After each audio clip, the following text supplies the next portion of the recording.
अगली खबर, बीती रात मुंबई में बेस्ट कर्मचारियों की अनिश्चितकालीन हड़ताल शुरू हो गई है। करीब 30,000 बेस्ट कर्मी हड़ताल में शामिल हो रहे हैं। लिहाजा मुंबई की दूसरी लाइफलाइन कही जाने वाली बेस्ट की रफ्तार पर लगे ब्रेक से मुंबईकरों को आज खासी परेशानियों का सामना करना पड़ सकता है।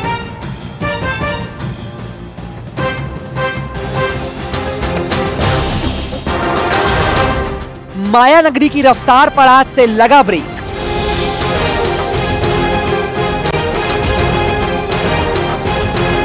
मुंबई की दूसरी लाइफलाइन पर हड़ताल का ग्रहण।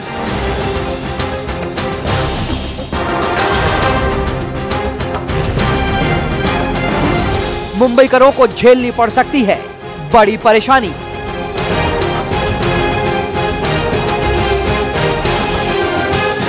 अनिश्चितकालीन हड़ताल का पड़ सकता है बड़ा असर।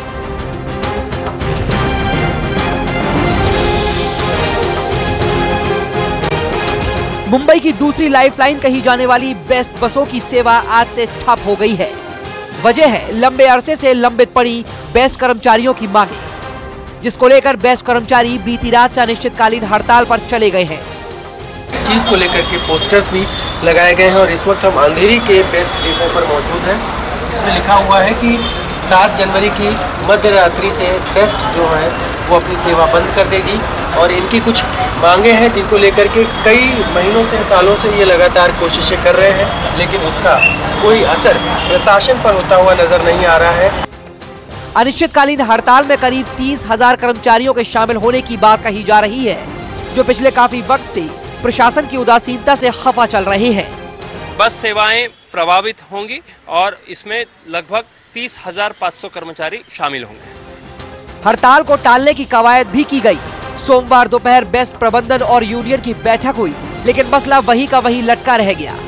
वहां भी बेस्ट कर्मियों को मायूसी ही हाथ लगी और फिर नाराज कर्मियों ने हड़ताल को हथियार बनाकर मजबूती से अपनी बात रखने का रास्ता चुना।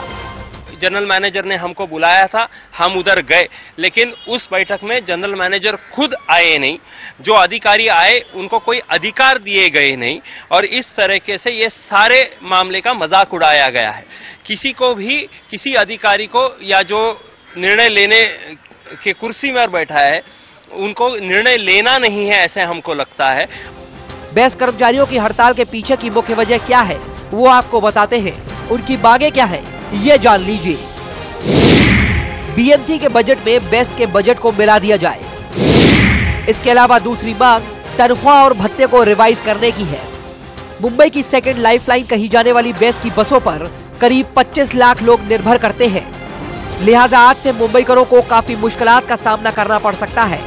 दफ्तर आने जाने से लेकर रोजमर्रा के कामों में उन्हें काफी परेशानी का सामना करना पड़ सकता है। अंडरटेकिंग बेस्ट प्रशासन और सत्ता पक्ष जिस तरीके से उनका ख्याल रखना चाहिए था, कहीं न कहीं उनका मांगे का जो उन्होंने मांगे की है उसको नजरअंदाज करने का काम यहाँ पर किया। ये स्ट्राइक होने का कारण जो है ये पूरा बेस्ट प्रशासन जिम्मेदार है और उसके साथ में जो सत्ते में बैठे हैं वो भी जिम्मेदार है। बेस्ट प्रबंधन ने हड़ताल के मद्देनजर तमाम बेस्ट कर्मियों पर मेजमा के तहत कार्रवाई की चेतावनी भी दी है, लेकिन मांगों को लेकर कोई ठोस आश्वासन नहीं मिलने से नाराज कर्मचारियों पर इसका कोई असर नहीं पड़ा। जाहिर है प्रशासन और कर्मचारियों की इस खींचतान का खामियाजा जनता को ही भुगतना पड़ेगा। अविनाश पांडे, मुंबई, न्यूज़ 24। न्यूज़ 24 संवाददाता अविनाश पांडे ने बेस्ट कर्मचारियों के यूनियन लीडर शशांक राव से खास बात की। न्यूज़ 24 से बात करते हुए शशांक राव ने अपनी मांग के बारे में बताया, साथ ही हड़ताल को शांतिपूर्ण तरीके से जारी रखने का भरोसा दिलाया। हमारे साथ मौजूद है शशांक राव, नेता है बेस्ट कर्मचारियों के। सर बताइए, क्या ऐसी वजह कि आपको आखिरकार स्ट्राइक पर जाना पड़ रहा है? हमारी 3 प्रमुख मांगे हैं। पहली, 2007 के बाद जो कर्मचारी बीएसटी में लगे हैं उनको 7930 इस मास्टर ग्रेड में पूर्व लक्ष्य प्रभाव से उनका फिक्सेशन किया जाए। दूसरी, बीएसटी का जो अर्थ संकल्प है वो महानगर पालिका के अर्थ संकल्प में विलीन किया जाए। और तीसरी, हमारा पिछला एग्रीमेंट 31 मार्च 2016 को खत्म हो चुका है। मई 2016 को हमने नया मांगनी पत्र दिया है। उसी साल 2 बार सिर्फ चर्चा हुई, उसके बाद 2 साल बीत गए हैं, एक भी चर्चा उस पर हुई नहीं है। बार बार बोलने के बाद भी चर्चा हुई नहीं है। तो हमारा कहना है कि मांगनी पत्र पर जल्द से जल्द चर्चा कर जो वेतन बढ़ाना है उस पर निर्णय लिया जाए। ये हमारी तीसरी प्रमुख मांग है और तीनों मांगों को लेकर ये आंदोलन है। लोकल सेवा के बाद बीएसटी दूसरी लाइफलाइन होती है, लाखों मुंबईकर उससे सफर करते तो उनको तकलीफ होगी, उसके लिए कौन जिम्मेदार होगा?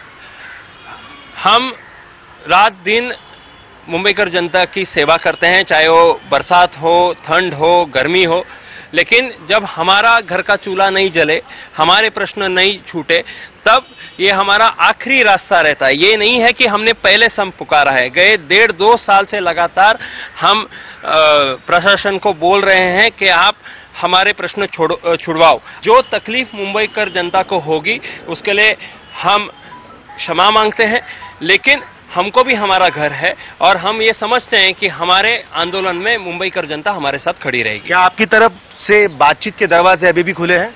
बातचीत के दरवाजे हमेशा खुले हैं कि हम ये मानते हैं कि जो भी हल है वो बातचीत से ही निकलेगा, लेकिन सामने से बातचीत बराबर तरीके से हो नहीं रही। आप स्ट्राइक करें, लेकिन इस स्ट्राइक को कहीं उस पर तोड़फोड़ ना, उस पर भी ध्यान दिया जाएगा? पूरी तरह से शांतिपूर्ण रहेगा? शांतिपूर्ण होगा।